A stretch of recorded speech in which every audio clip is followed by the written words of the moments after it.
일상 속에서 자주 봤던 귀여운 캐릭터들에게 무시무시한 괴담들이 숨겨져 있다는 사실. 알고 계셨나요?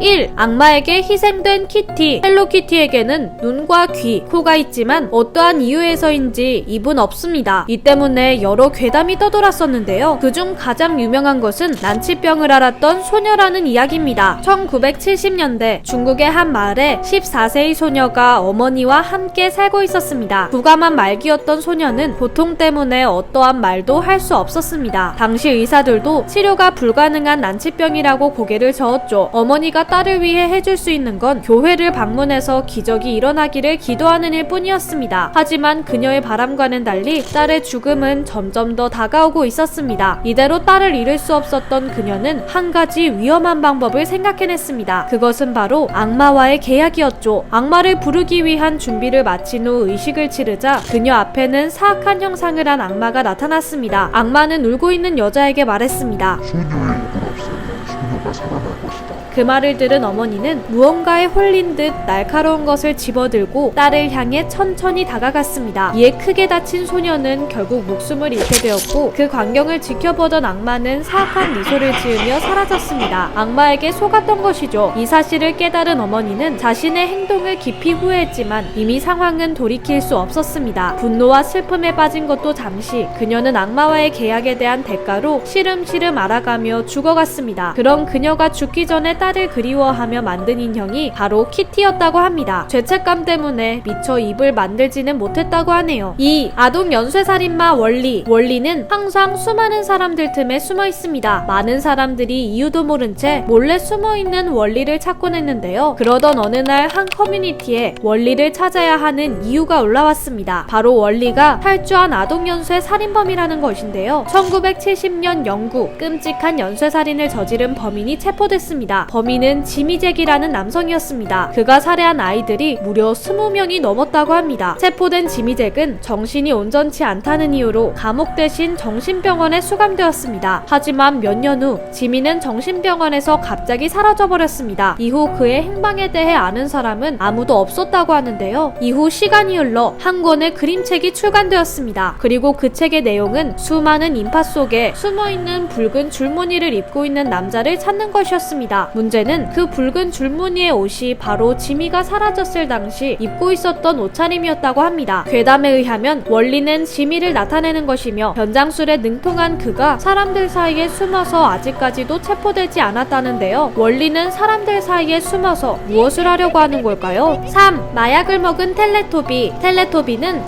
1997년에 방송이 시작된 후 오랜 기간 동안 전 세계인들에게 큰 사랑을 받았습니다. 그리고 그 인기에 걸맞게 수많은 괴담이 떠돌았었죠. 텔레토비에는 4명의 캐릭터가 등장합니다. 괴담에 따르면 이 캐릭터들은 사회에서의 특정 인물을 나타낸다고 하는데요. 먼저 보라돌이는 동성애자를 나타낸다고 합니다. 머리 위에 역삼각형 모양과 보라색이 동성애자의 상징이라고 하네요. 뚜비는 종종 책모자를 쓰고 나오며 다른 캐릭터에 비해 피부색이 어두운데요. 때문에 뚜비는 인종차별을 겪는 흑인을 상징한다고 합니다. 나나는 안장다리로 걷는 모습을 종종 보이는데 이는 유흥업소에 종사하는 사람을 뜻한다고 전해집니다. 뽀는 작중 엉뚱한 행동을 하며 아이 같은 행동을 하는데요. 이는 아무것도 할 수 없는 아이 혹은 자폐아를 뜻한다고 합니다. 게다가 캐릭터뿐만 아니라 연출에도 섬뜩한 이야기가 숨겨져 있다고 합니다. 텔레토비가 살고 있는 동산은 유독 볼록 튀어나온 구간이 많습니다. 이 공간은 바로 무덤가를 나타낸다고 합니다. 또 하나 놀라운 점은 하늘에 떠있는 해는 텔레토비의 행동을 통제하고 감시하는 역할을 하고 있다고 합니다. 실제로 텔레토비의 한 제작진은 텔레토비 제작에 참여할 당시 제작진 일부가 마약을 복용했으며 텔레토비는 창조적 사고가 아닌 마약에 취해 그려진 애니메이션이라는 충격적인 고백을 하며 이 괴담에 힘을 실어주기도 했죠. 중간중간 나오는 노릇노릇 구워진 스마일 쿠키가 마약이라는 이야기가 떠돌기도 했습니다. 귀여운 모습 뒤에 숨겨져 있는 이야기들이 큰 충격으로 다가오는 것 같습니다. 오늘의 이야기 흥미로우셨다면 구독과 좋아요 부탁드려요. 그럼 저는 다음에 더 흥미로운 이야기로 찾아뵐게요. 안녕.